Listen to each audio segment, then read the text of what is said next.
Hi there, my name is Christine. I'm a demonstrator with Stampin' Up, and I am here to talk about the the Safari Celebration Paper Pumpkin Kit.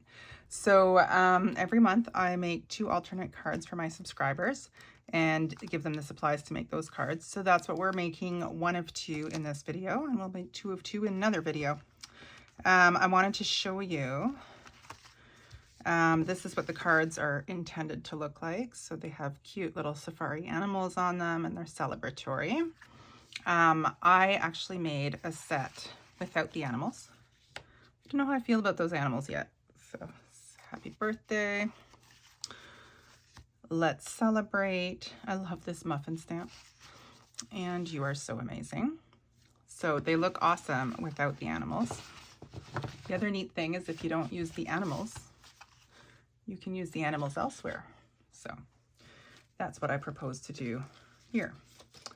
So for this card, so this is what we're making. So super cute. I am going to switch it up a little bit. In your envelope, you will have a label, which is punched with the, which is a die cut from the Tasteful Labels dies. Then we've got a little wee bow. I made your bows for you. I know how much some of you hate your bows, hate making bows, but you love bows as much as I do, surely. So I made bows with some white twine from the Baker's Twine collection. And you've got 2 greenery pieces, as they were. And those were die cut with the Forever Flourishing dies. Then we've got 2 pieces of paper. This is from the Pattern Party Designer Series paper. This long and skinny one is going to be for your envelope. And this one is for the front of your card base.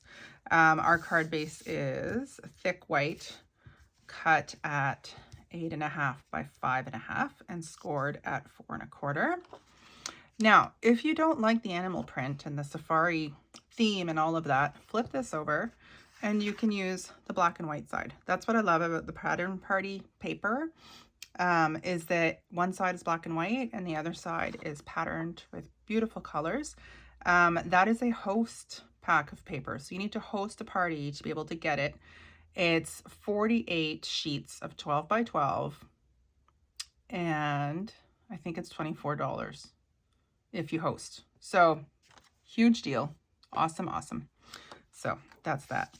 And last but not least, you've got a layer of Rich Razzleberry, which is the ink spot that we got with this kit, is this layering piece, and it is the layering diorama dies that I used to cut that out. So it's a simple card to put together. You may have little bits that weren't poked through completely with the die cuts. I apologize for that. I may have missed a couple. I tried, but there were so many. So just use, you can use the tip of your scissors to poke through if they're not poked out. I'm using my take your pick tool here. Just poke through the remaining pieces. There we go. So those pieces are just for the garbage. There we go. Sorry, I lost the tip of my take your pick tool, and I have stabbed myself with the tip in the past and I don't like it, so I don't recommend that. So step 1 is to fold our card base in half. I am just using my bone folder to make this line nice and crisp. This is called burnishing. All right, and then this piece measures 8.5 by 4 1/4, same as your card front. So I'm just going to glue that down. Again, if you don't like the spots, feel free to use the black and white side. It'll look awesome as well.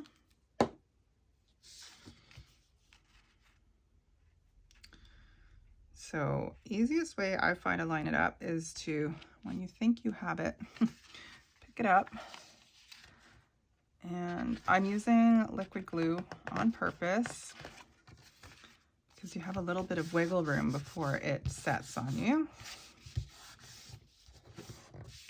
If things go really badly askew, what I do is I flip my paper over and I can see I've got a little bit poking through here. You could use your snips and just even that out. It really isn't going to make a difference or show from the front, so I'm going to leave that as is. Next, we've got our layering piece. So this I am putting on dimensionals, which are not here. Oh my goodness. Excuse the reach. We got dimensionals in our kits. So that is what I'm using to pop this one up.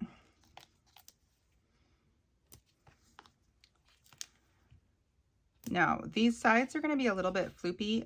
What I'm going to do, and yes, that's a technical term, is floopy. I'm just going to cut smaller pieces, and I'm going to put one over here and one over here. So it's just going to help keep the structure a little bit more. I'm not going to worry about the top or the bottom.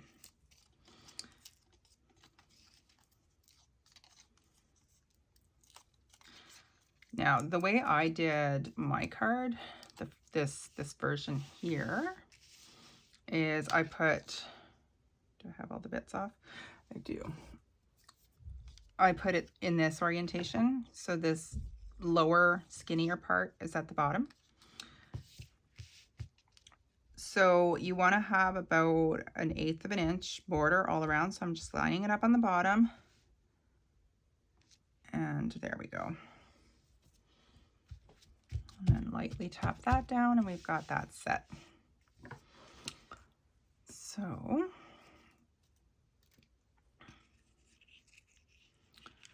now I'm going to put in my greenery.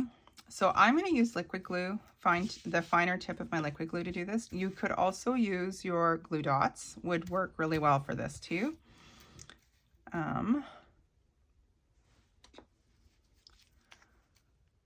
You don't need to hit every leaf, you just need to have enough that it's going to stay down. And I might as well do the other one at the same time. So you can see I've only done a few. Once they're down, they'll stay put.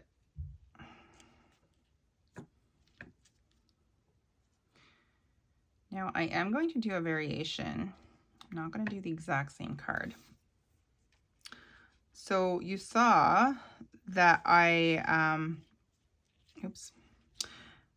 did not use the animals on a set of the 3 cards, which means I've got animals to spare.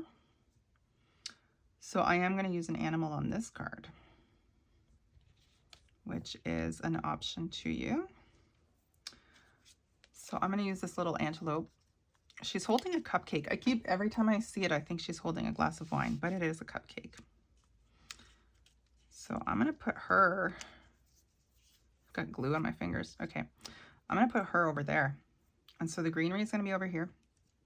So I'm going to put a tiny bit of glue on the pieces that are going to be touching, but I'm going to put some dimensionals behind her as well so that she stays put. Don't need a ton, just a couple. Yeah, that'll be fine. And I'm going to put a little bit up top, a little bit by her feet, and I believe her shoulder was touching in her hand. There we go.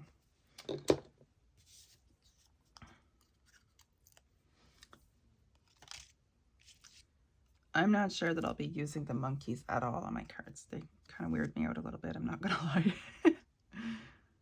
Oh, it turns out her shoulder won't be touching. Oh, that's okay. Uh-oh.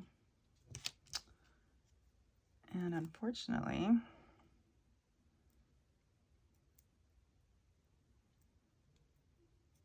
I should have cut this, and I didn't. but that's okay. So I'm just sorry, I'm probably out of the shot. I removed that dimensional because it is actually in my way.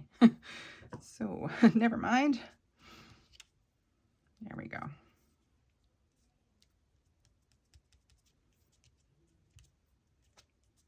I love how they've got the little, and there's a stamp like that too.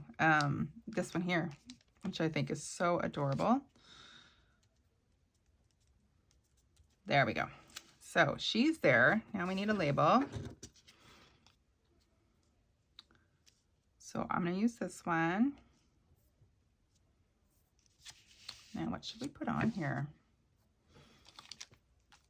So the happy birthday, I believe, will fit. Yeah, I'm going to use the happy birthday. She's holding a cupcake, and those remind me of birthdays.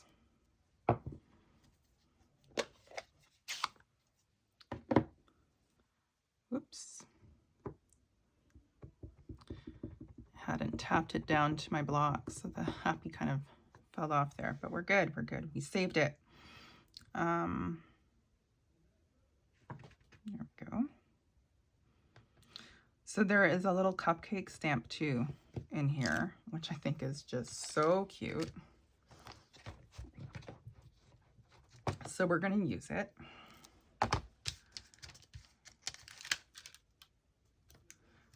So the photopolymer stamps always come with a protective film. I usually take it off when I'm working with something, but I didn't this time. Just remember to save it and put it back on when you're done, because that'll protect your stamps. Keep them dust free and such. And if you ever find that your stamps aren't sticking to your block very well, just and that's only for the see-through ones, run them underwater with a little bit of a gentle soap, like dish soap or something. Just, it'll remove the oils that's built up on the back, and they'll be super sticky again, which is what we want. So we have a cute little happy birthday. I'm not gonna put any dimensionals. I'm just gonna put a bit of glue behind this part and a little bit of glue on her leg, the part that's gonna touch her leg, and that will stay put.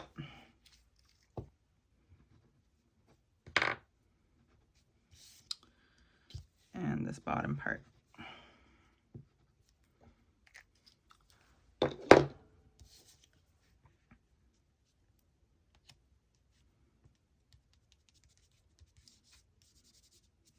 There we go. Is that relatively straight? I tried. Okay. And then we've got this little bow. You can add it. I'm going to add it. Am I going to add it? I think I will. Yeah, I'll put it up top here. So the easiest with the bows is to use your glue dots.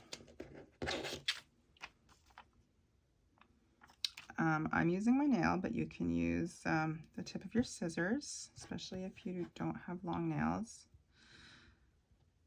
So I've stuck the glue dot, removing the back, and then just tuck in the bits of the glue that's sticking out. You can do that once that's glued down too, just so you don't have any sticky bits.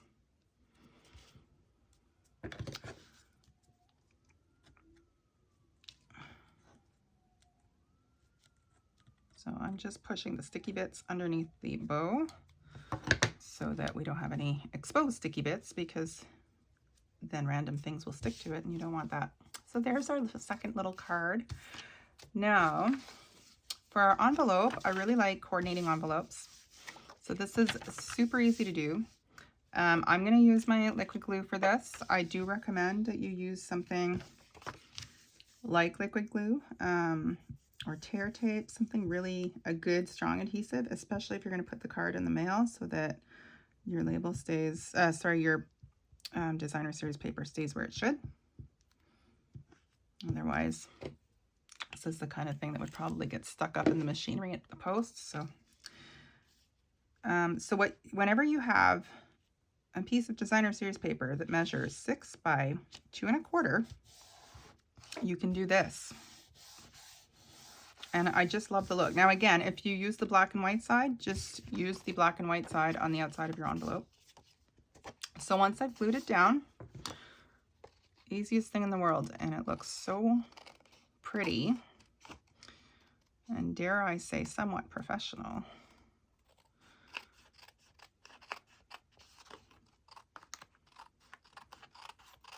So snip, snip, snip.